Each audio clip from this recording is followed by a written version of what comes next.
Thank you very much. Good afternoon. It's going to be quite tricky, I think, to give you a half an hour talk on raising finance in the capital markets at the moment, because I think most of you know they're pretty much shut, so I could probably do it in 30 seconds. But I'll go through this, but I'm very happy to extend the questions maybe that come out of it, and do feel free to ask me some questions at the end. Hope I can work this. Is there any money out there? Actually, the answer is there's an awful lot of money out there. The problem is no one wants to spend it. Risk appetite has just gone completely out of the window.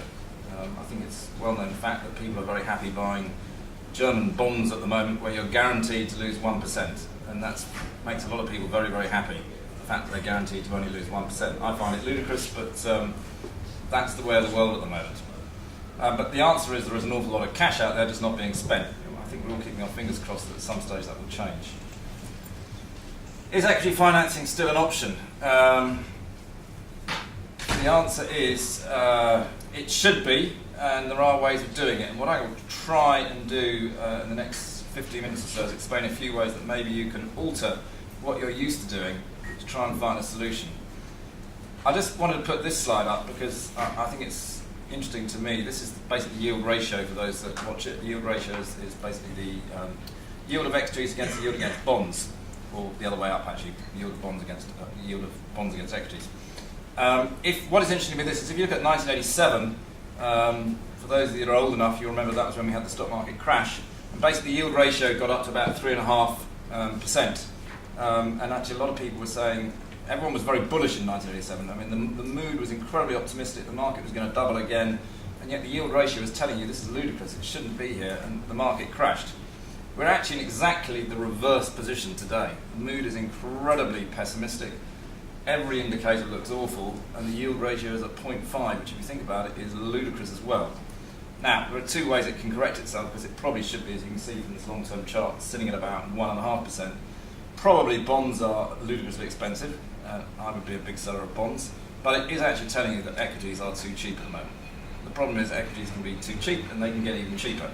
But I would even go as far as saying there is a possibility, and it is only a possibility, of a reverse crash that took place in 1987, and you see a super spike, and that people suddenly think, hang on a sec, this is too cheap, and the market absolutely roofs it. But maybe that's me just being an optimistic broker.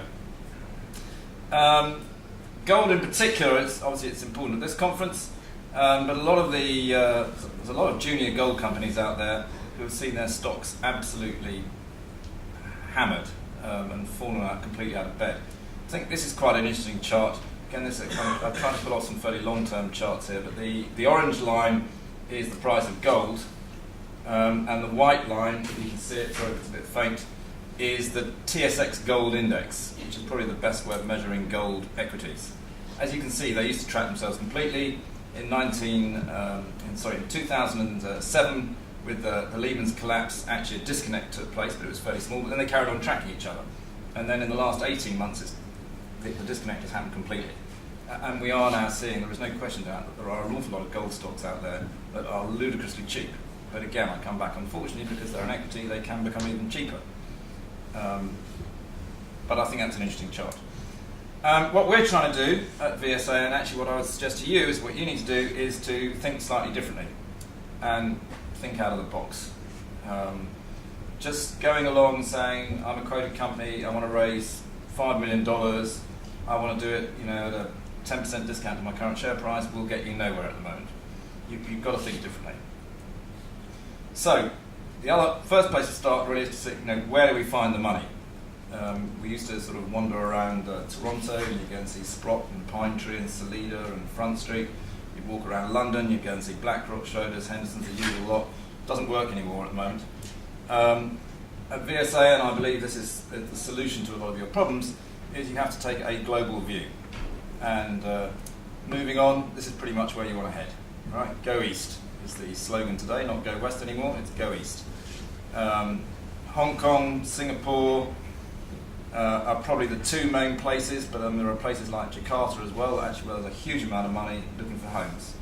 I would also include in this the Middle East. There's still got a lot of money in the Middle East as well.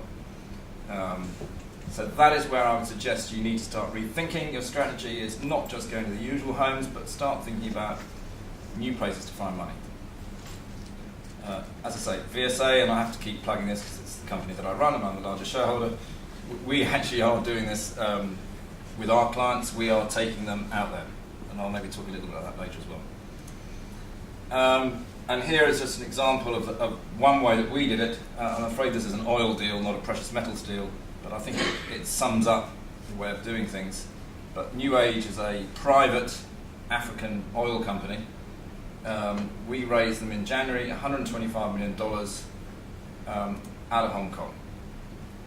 And that money out of Hong Kong, in truth, a lot of it is Chinese money, but the Chinese often run their money through Hong Kong. There is no question of doubt that there are plenty of deals that can be completed out of Hong Kong and China. It's a completely different marketplace, that's the only thing I would say. It needs a completely different way of doing things. You have to structure the deals completely. They're not particularly keen on share prices, therefore quoted equities, but you can get over that. There are also new types of investors out there, as well as going overseas, and I just want to highlight some in particular, and that is the traders. People tend to think of investors still as the old BlackRocks and Schroders and the investment firms. Actually, the big new players today are people like the traders. They have huge amounts of money. We all know about Glencore now because it's obviously it's quoted. It's in the papers every day with their bid for Xstrata, which is obviously going somewhat wrong. But they are big investors in projects, and they are also getting investors in projects at earlier and earlier stages. It used to be they were really only interested in a project that was virtually in production because they wanted the offtake. But they all realise now that actually you can't keep doing that because it's become very competitive, and that actually you've got to go in at an earlier stage. And we're seeing the traders now invest in companies that could be 2 years away from production. And basically they will make an investment in you in return for the offtake. They may well then look to sell on your equity later, but it doesn't matter, you've got the money in, that's what really matters. So, one that I'm particularly close to is Vitol. You could say, why bother to talk about Vitol in a precious metals conference? Obviously they're a major oil trader, they're the world's largest independent oil trader, but they do actually own a company called Uramin, which specialises in metals. It's still quite small, but I mean, I can tell you, because I've been talking to them, they are looking for projects to invest in. All right? So that's the sort of place we may take you to, or any company to. Noble, again, probably it's a pretty big one. It's quoted, so many of you may know, but Noble have a big Asian presence, and again, are definitely looking for projects to invest in. Fairly specific ones, but certainly within the precious metal sector. I was out in Singapore with them and in Hong Kong 2 weeks ago, and they made it very clear the sort of areas they want to invest in. Finally, again, another one which I think is quite interesting, which actually is London-based, is Wogan. They are a minor metals or rare metals trader. They're at the smaller end, so not everybody's heard of them. They were actually briefly quoted for a while, but they took themselves private, which is where most of the traders like to be. But to give you an example, this is the list of metals that they trade in. That's quite a wide selection. I'd be quite interested to know if everybody could name every single one on there. If you've got any of those metals, Wogan is somebody you should be talking to. And we can actually help you do the introduction as well. That's a little side effect. I mentioned earlier you need slightly different structures when you do some of these deals now. The days of just going along and raising equity is so much harder. But I'm not completely ruling it out. It is still possible. And the way I look at this, so this is not a picture of me baking a cake, but actually that's how you want to think now about when you're raising money, is how do I bake a cake and put different ingredients in to actually make something that works. Particularly in Asia, by the way. I mentioned earlier they don't like quoted equity quite so much, but they love to put a bit of equity with a bit of mezzanine and a bit of offtake and all that sort of stuff, put it all together and create actually a very structured product. And it actually can be a very useful way of doing your financing. We are in the process of doing one at the moment for a company called Candelaria Silver. I can say it because it's TSXV quoted, so it's all in the public domain. And the sort of structure that we've put together here is that we have got an investor who's going to take a significant equity stake. He then also is going to put in a convertible loan note, which is payable in physical delivery of silver, and actually there is on top of that a further offtake agreement. Now the one thing I would say is actually it sounds easy when you put it on a presentation slide like that. Actually these sort of things are quite difficult to structure and put together and get both parties to agree and all the lawyers to sign off. You're talking about quite a few months of work to do this. It ain't just one slide, but that's the sort of, again, the way that companies need to start thinking when they're looking to raise money. Could I do something of that nature and give physical delivery of the metal? Just quickly to wrap up, I did warn you this is going to be a bit shorter than 30 minutes because I say it's quite difficult, but I'm very happy to answer any questions. A little bit on VSA, because not everybody knows us, but we're effectively a new company that I started in August 2010. All we do is natural resources, so by that it's mining, oil and gas, agriculture and timber. We are a global company, we're exchange agnostic, we act for companies on the TSX, the ASX, I think we're about to take one on the Frankfurt Bourse. We will also deal with private companies. We're growing pretty rapidly. In fact, we're just about to sign a lease, probably this afternoon, to move to offices 3 times bigger, which is fairly unusual at the moment in the city, but we're doing quite well. In fact, we released our results this morning, which were significantly higher than the market was expecting, and we're profitable. I am the chief executive, but we have a good team that has quite a good track record of management. First company, this is actually my third company I founded. The first one I founded was a company called Oriel Securities, which some of you may know because it's now been around for quite a long time. It's quite a well-known name in the city. I actually founded that with the backing of VSA, the oil traders. Again, that was how I got to know all the traders. I also then ran a company called Blue Orb PLC that was taken over in a hostile takeover at the end of 2008. So if you want to know about hostile takeovers, I'm quite a good person to talk to. I did lose, I have to say, but I do know quite a lot of experience of it. Why, again, I've mentioned a few things why we're different, but why are we different? We are only focused on natural resources. It's all we do. We don't get distracted on anything else. I mentioned the 3 that we do, but it is oil and gas, mining, agriculture and timber. And that finally is a list of the sort of clients that we act for, and as you can see, it's a complete mixture of different exchanges, different commodities. You've got rare earths in there, you've got zinc in there, pretty much you've got a lot of gold in there, of course, pretty much everything you can think of. We do have global distribution, as I said, map of the world again. We're very good in London, we're very good in Europe, we have very strong coverage of Paris, Geneva, Zurich, Frankfurt. We have recently taken companies out to the Middle East, and actually had quite a lot of success there. I was quite surprised. There's still a lot of money in the Middle East. And we have just literally finished last week doing a roadshow for a Canadian gold company in China and Hong Kong. We also just finished a Hong Kong roadshow for a tungsten and vanadium company in Hong Kong, and in fact we just closed the day a roadshow for a Papua New Guinea oil company in Singapore, which was ASX listed. So we do genuinely have this sort of global reach, which is again is fairly unusual. And finally, just because this is what I tend to try and tell everybody, our aim is to become the leading independent resource investment bank in London.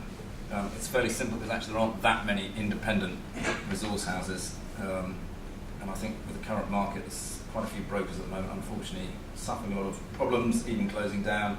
So it's probably slightly easier to achieve this than it sounds, but that is what our aim is.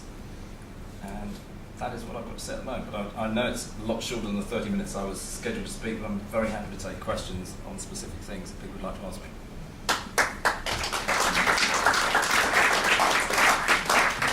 Thank you very much. Are there any questions? I have one very quick question, a very general question, I'm afraid. Do you think that things will return to the way that they were at any point? And as an aside from that is, where do you think we are in the commodities super cycle, if such a thing exists? I think things will return. I mean, the capital markets have been around for a long time, and you need them for the world to function.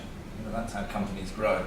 So yeah, things will return. I think the broking industry has changed and will never quite go back to how it was 10, 20 years ago. I mean, that's particularly true in the secondary market, where margins have just completely collapsed, and that's where a lot of brokers made their money. But yeah, no, look, things will return, but it will be different because everything is going east. And as I say, in the east, they're not so bothered about quoted capital markets. They're very happy doing things privately.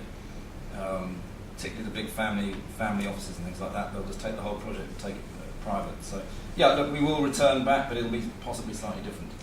In terms of the commodity super cycle, I think the first things I would say is that the commodity cycle is not necessarily so much about the underlying commodity, but it's the ability to fund the exploration and development of that commodity. And that is the cycle that sits on top of it, and that's the bit that causes us all these problems, because if you can't go and get the money to explore and develop, then you can't then create the commodity. So I think that the actual underlying strength in commodities will remain actually pretty firm. And again, it's purely, if you know, any of you been out to Asia recently and been to China or Hong Kong, sure it's slowing a bit, but I'll tell you 7% growth out there is still huge growth.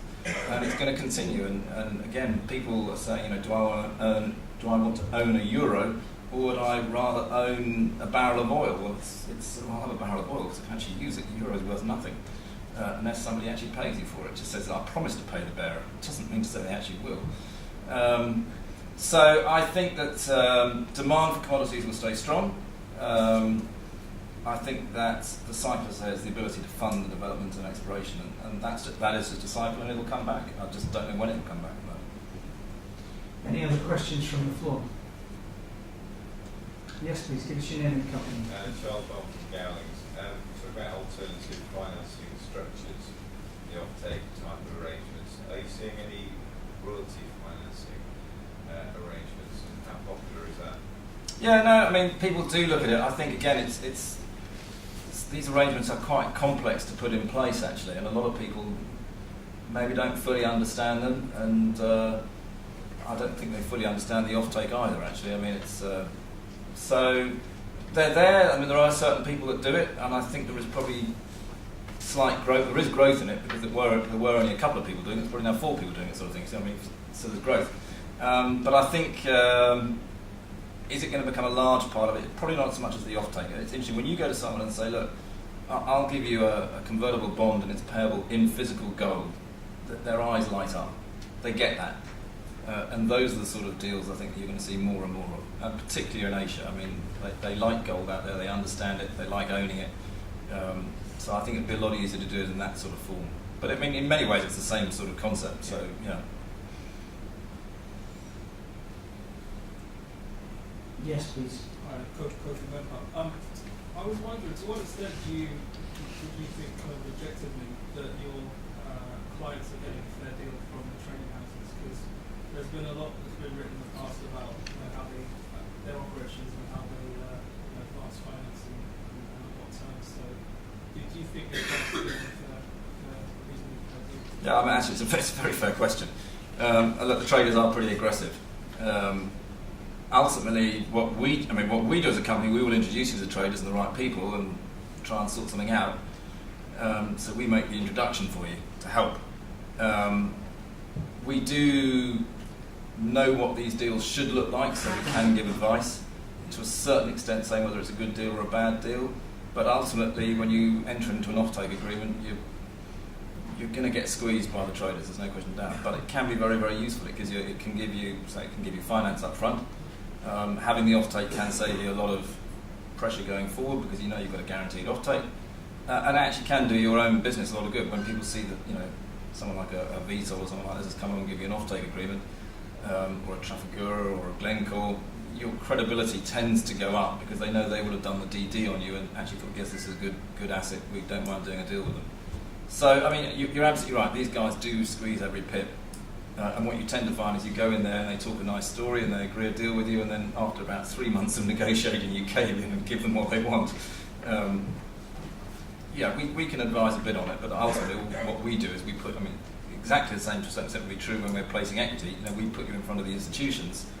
Ultimately, if the institution turns around and says, well, I'll take it, but I'll only take it at this price, we can say to you whether we think it's right or wrong, but ultimately it's the company's decision whether they enter into an offtake or place equity at a certain price. Just as a matter of general interest, can you give us 2 or 3 tips on how to approach a hostile takeover? Probably not the way I did. I lost. Well, I think the first thing I would say actually is try and spot it coming. I was probably somewhat naive in not seeing it coming, and again, the answer to that is if you've got some large shareholders on your shareholder base, make sure you talk to them regularly. And if one of them isn't talking to you, and normally does, and goes quiet, find out why and maybe go and talk to him. Once one arrives, I can tell you it's a nightmare because you are locked in with rules, etc., and you really can't do anything, and you spend a fortune with lawyers.